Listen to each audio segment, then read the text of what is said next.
Olá, sétimo ano! Vamos fazer o exercício da página 235, que tem o texto, e as perguntas estão na página 236, quando fala quanto aumentou a população entre 1872 e 2010. Então, o aumento foi de 180 milhões, 825.321, tá? O número de população. Então, fica assim, 180, ponto. 825, ponto. 321. 2.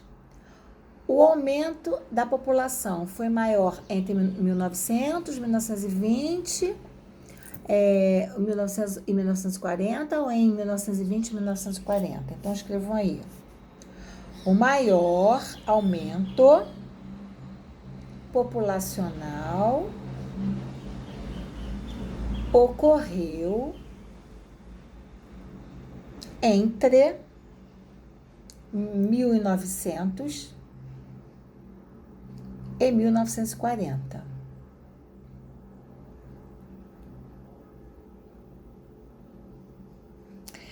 Ah, 3. Em que período ocorreu o aumento mais expressivo da população? O período que ocorreu o aumento populacional foi entre 1980 e 1991. Agora vamos para a página 240 para observar as duas pirâmides etárias. A pirâmide etária do Brasil em 1980, observe que a base, que são os jovens, ela é a mais larga. O corpo, que é os adultos, está mais estreita e o topo bem pequenininho, que são os idosos. Já a pirâmide etária de 2010 teve uma pequena diminuição da base, que são os jovens, o corpo teve um aumento e o topo também. Aí diz assim: descreva a pirâmide etária do Brasil em 1980. Então, a gente pode escrever que a pirâmide etária em 1980 apresenta alta taxa de natalidade. Ponto. 2. Descreva a pirâmide etária do Brasil em 2010. Então, vamos lá.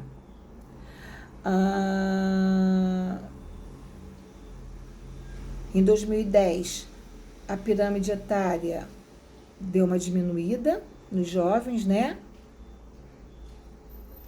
E como, diferente da 1980, o corpo, que é o adulto, cresceu e o topo também, tá? E o topo também. Isso quer dizer o quê? Que os idosos estão tendo uma melhor, né? Que os adultos estão ficando mais velhos, estão tendo uma melhor qualidade de vida. 3. Com base na pirâmide etária de 2010, em relação a 1980, o que isso representa para o governo? Bom, para o governo, isso refere grandes coisas. Por quê? Porque tem um melhor planejamento, né, da saúde. Né? Por que eles estão envelhecendo mais? Porque tem um melhor plano de saúde, melhor hospitais, tá? Programas que ampliam o mercado de trabalho. Então, hoje, o idoso trabalha, né, com seus 70 e poucos anos, isso faz com que a sua qualidade de vida fique o quê? Melhor. Por isso que a base, né, a base deu uma estreitada, mas o corpo e o topo deram uma aumentada. Por quê? Porque hoje os adultos, né, e até os idosos estão trabalhando, tá?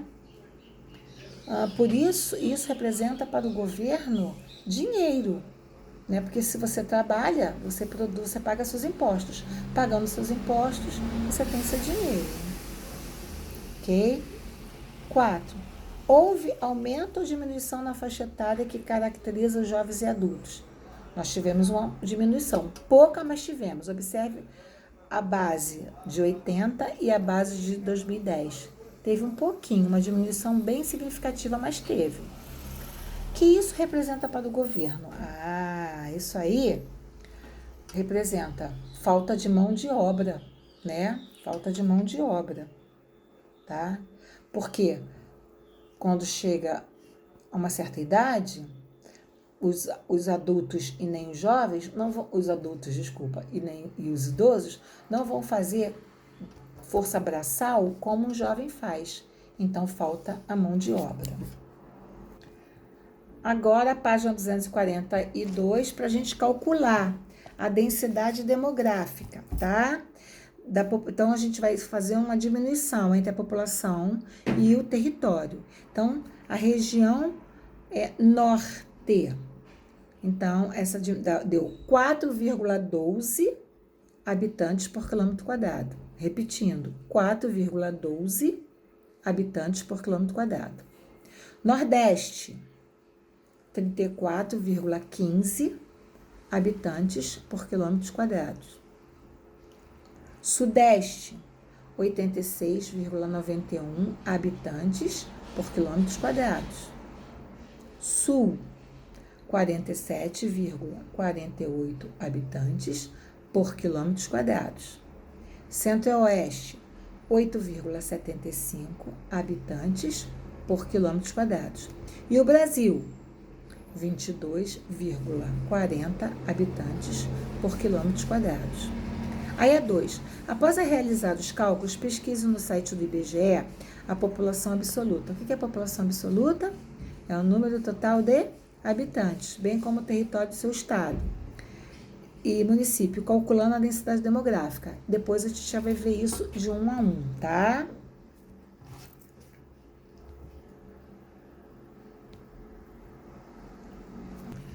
Vamos para a página 245.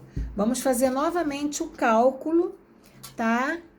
Entre a população e o território da densidade demográfica. Então, norte, 4,65 habitantes por quilômetro quadrado. Nordeste, 36,83 habitantes por quilômetro quadrado. Sudeste, 94,04 habitantes por quilômetro quadrado.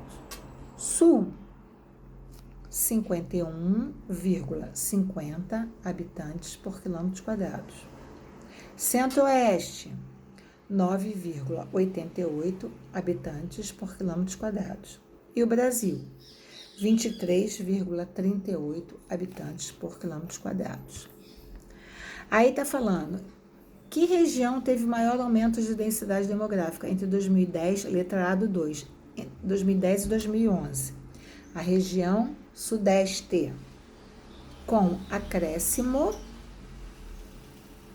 de 7,13 habitantes por quilômetros quadrados. B.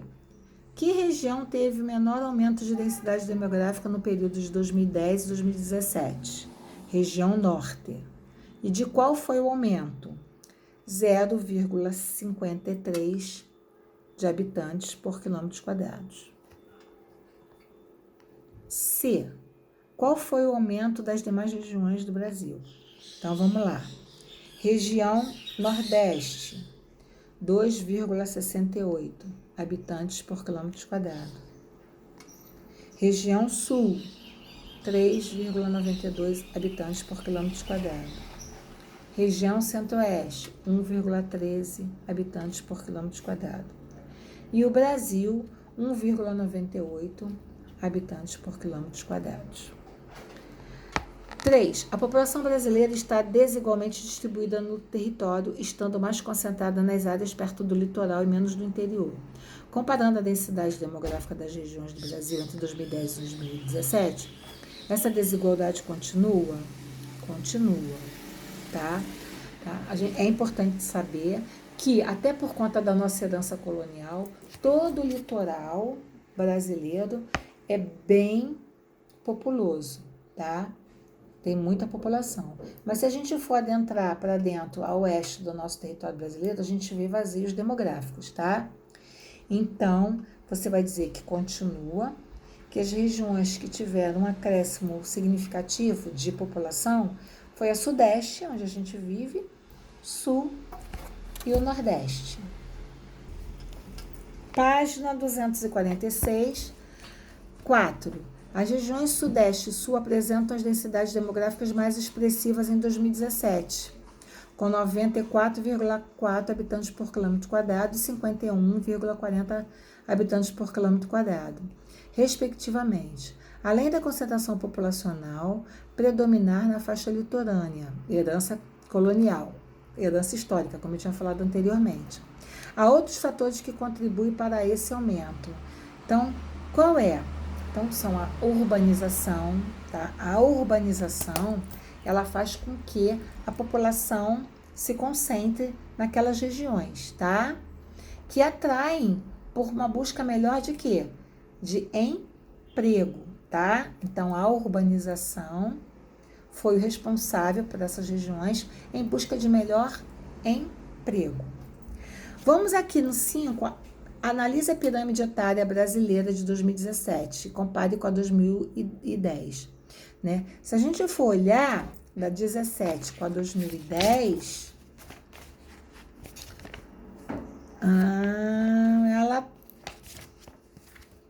os jovens deu uma diminuída, né? Observe que a base, que é os jovens, deu uma diminuída. Então, a gente vai escrever, né, que a relação, tá, entre a pirâmide etária de 2010 com a de 2017 é que a base diminuiu. Quem é a base? São os jovens. O corpo. Quem é o corpo? Corpo são os adultos. Tá largo. E o topo, que são os idosos. O topo também teve um aumento bem significativo. 6. O que significa um país populoso povoado? País populoso é aquele país onde não tem lugar para ficar a população. A gente pode dizer na Ásia, a China e a Índia são 2 países mais populosos do mundo. O Brasil não. O Brasil é um país povoado. Ele não é populoso. Até por conta da sua herança histórica, como a gente está falando, né? Quando os colonizadores chegaram no litoral. Então, nós temos vazios demográficos na região norte do Brasil, tá? Então, o que significa um país populoso? O país populoso é um país o quê? Que tem grande quantidade de habitantes, ou seja, a população absoluta, é o número total de habitantes, tá? Agora, o povoado, não, tá? O povoado, ele tem, né, uma baixa concentração de população, tá? Ele tem pouca, né? Ele tem pouca quantidade de habitantes, ok? 7. A população brasileira economicamente ativa, a PEA, está trabalhando no setor terciário, né? O que é o setor terciário? É o setor professor, todo mundo que lida com o público está no setor terciário, o professor, o médico, o dentista, o vendedor, o comerciante, tá? Setor secundário é aquele que trabalha na indústria. E o setor primário é que lida com a matéria-prima. Essa distribuição pode retratar o Brasil? Hein? O que ela pode dizer, essa economia? O que ela pode retratar? Que o Brasil, tá, está com o maior número de população no setor terciário e secundário da economia. Observe que o setor primário é bem inferior, bem baixo. Vamos para a página 247, tendo como base os principais indicadores demográficos. A primeira é verdadeira, a segunda é falsa e as duas últimas são verdadeiras. Aí a 9 está pedindo para justificar. Está falando que o crescimento vegetativo é indicado somente pela soma da taxa de natalidade. Não. O crescimento vegetativo é a diferença entre a taxa de natalidade e a taxa de mortalidade, tá? Então, o crescimento vegetativo não é a soma, é a diferença entre a taxa de natalidade e de mortalidade. 10. Tem o texto. Pesquise e explique o que é a taxa de mortalidade. Bom, a taxa de mortalidade é um número de óbitos que as crianças vêm ao longo do quê? Ao longo do tempo, tá? Por falta de alimentos, falta de medicamento, falta de vacina, tá? B. O que significa o dado de que a taxa de mortalidade infantil diminuiu em 77% em 22 anos? Que a gente, por causa da melhor do que? Condição de vida. Hoje, nós temos uma melhor condição de vida do que há 50 anos atrás, tá? 50 anos atrás. Hoje a gente tem uma melhor qualidade, temos tecnologias, tá? Isso fez esse número, tá, da taxa de mortalidade diminuir. E na 248, né, da população, então, é população, diversidade étnica do lado do étnica cultural. Trabalho, na setinha embaixo do trabalho, está falando primário, secundário, terciário. E do crescimento, lá em cima, né, ali do lado, crescimento vegetativo, do lado chegada de imigrantes, tá? Então, é o crescimento vegetativo. Beijo, meus amores, ficam com Deus, tá?